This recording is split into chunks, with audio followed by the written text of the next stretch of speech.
If your home didn't sell, the problem may not be the market. Most homes do not struggle because they're bad homes. They struggle because the pricing strategy missed the mark. And I see this happen all the time. So if your home didn't sell or you're worried about pricing, this is exactly where you need to start. Because pricing isn't just about pricing too high or too low. It's about how buyers interpret value the moment that your home hits the market and how quickly that perception either creates momentum or stops it cold. So today I'm going to be walking you through how pricing actually works, what buyers and appraisers are really reacting to, and why the first 2 weeks on the market matter more than sellers realize. If we haven't met yet, hi, I'm Tina Veltri, and I help people buy, build, sell, and relocate along Florida's Space Coast, the place where I grew up. Now, I spend my time in listing consultations, buyer tours, inspections, appraisals, and negotiations, as well as keeping up to date on the market in Brevard County. And what I see over and over again is this. Homes don't lose value because they're bad. They lose value because the pricing and positioning were not aligned from day one.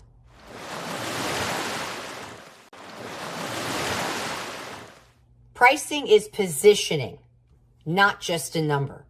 A lot of sellers think pricing a home means picking a number they'd like to get.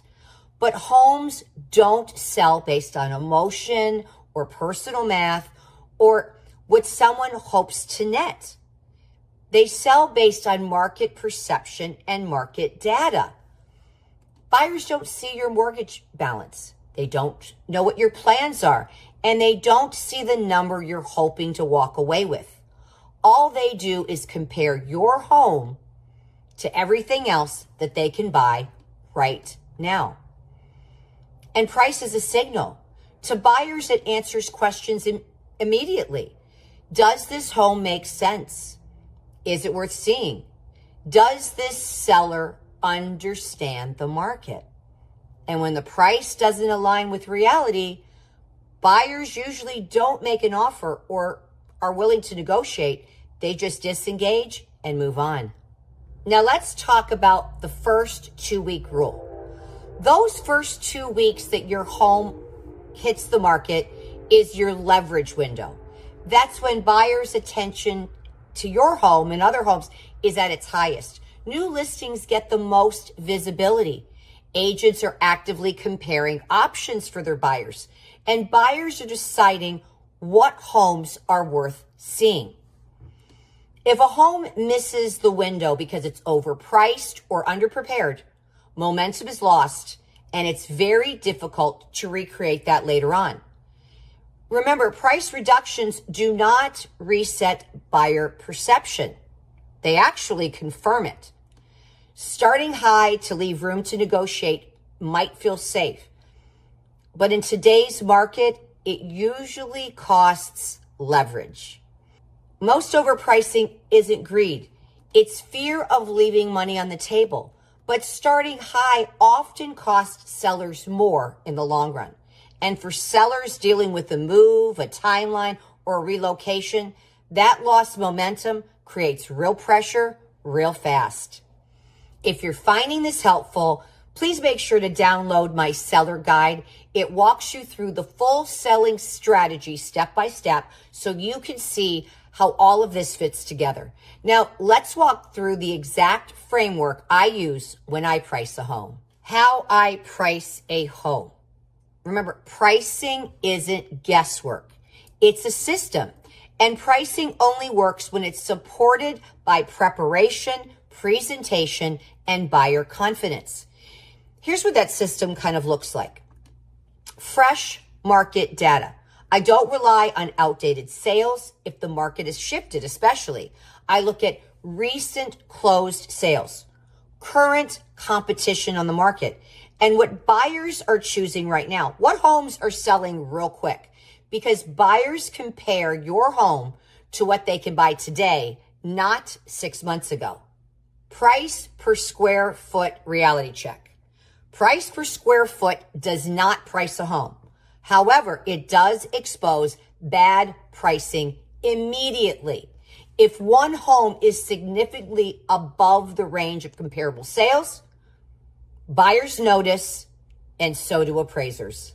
Now, when we're looking at condition versus competition, two homes can look identical on paper, but feel completely different in person. What is the age of the roof, the HVAC system, the water heater? What is the maintenance that's been done and the upgrades to this home? Buyers subtract these costs mentally the moment they walk in, and if the condition doesn't support the price, confidence drops. And in fact, most buyers won't even schedule a showing if they think one home is priced correctly, but the other home is not. Now, insurance and systems are critical in Florida. If a home can't get insured, its value drops immediately. And that's why I always recommend a pre-listing inspection. A clean 4-point and wind mitigation reports protect your pricing and reduce surprises once your home is under contract and in the home inspection phase. Now, in Florida, insurance isn't optional. It's really part of the value. Now, let's talk about buyer search behavior. Buyers don't see every home. They see homes that fall inside of their search parameters. And sometimes a $5,000 difference determines whether a buyer actually sees your home or it never appears in their search. So price is not just value, it's visibility. Now let's talk about appraisal reality. If a buyer is financing, the lender sends an appraiser. The appraiser doesn't care what the seller hopes to get for their home. All they care about is the market data. So the price has to support the appraisal or the deal is going to fall through. Remember, a lender will only lend the amount of money for a home that the appraisal says the home is worth. Now, I think it's important to understand what I will not do. I don't list homes at unrealistic prices. I'm not a let's see what happens kind of agent, and I don't chase the market downward. I've lost many listings because of this, and I'm totally okay with it because my goal isn't to collect listings, it's to get results for my sellers. Now, let me give you a real example. I worked with a seller in a neighborhood where several homes were already on the market. But here's what really mattered. Before we ever listed, we worked together to get the home ready for market. We decluttered, we staged strategically, and we made small but very important changes. The kitchen was super tight, so we removed an extra rolling shelf to open up the space and make it look bigger. There was a table with framed photos right in front of the sliding door out to the pool area. We removed that table completely. And we also adjusted the room, the furniture in the family room to make it more functional, feel larger, and really be able to appreciate that view of the pool. We also did a pre-listing inspection. So we knew there were going to be no surprises and that the home was solid from an insurance standpoint. Then we priced it strategically, wrote a listing description that clearly communicated the home's value, and launched on a Friday. We held open houses on Saturday and Sunday. Multiple offers came in immediately, and the seller said something that struck me. She understood that living in your home and selling your home are two different things. Something I had told her. She treated her home like a product, and the market responded.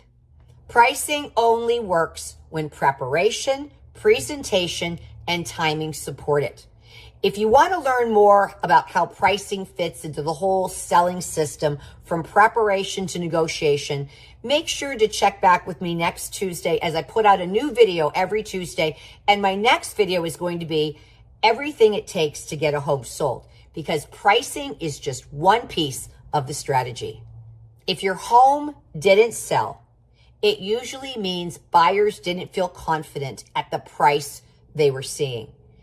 So if you're thinking about selling or relisting and you want a pricing strategy built specifically around your home, the condition of your home, and your timeline, please give me a call. If you're not ready to talk yet, leave a comment and tell me where you are in the process. I read all of my comments and respond. And if this kind of clear, direct guidance is helpful, make sure to subscribe to my channel. I'm Tina Veltri, and I'll see you on the next video.